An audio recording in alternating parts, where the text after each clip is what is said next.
จะการเชดว่าการเชดtrên bốn bốn lượt mà thì vừa tới vì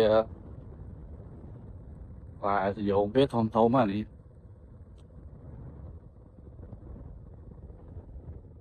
và đi chốt cái lượt nông cái nông phải sky này đi và thì từ từ kia chốt cái lượt nông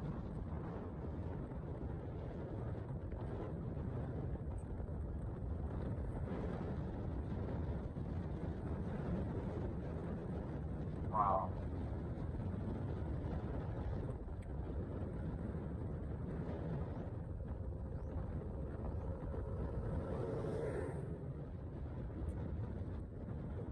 nông nông quá mình động từ ý miền mùi miền quạt mùi lại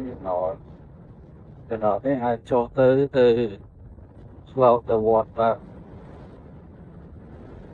quạt đấy là hồ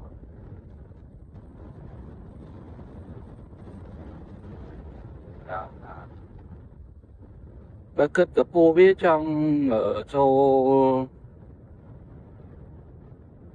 mà rồi đi rồi mà thì nên anh ấy là xài lời giờ kết bờ giờ kết đi tờ lệ tới cái ai tung nông hái cuộc mà rồi tới đi rồi mà cái đi vọt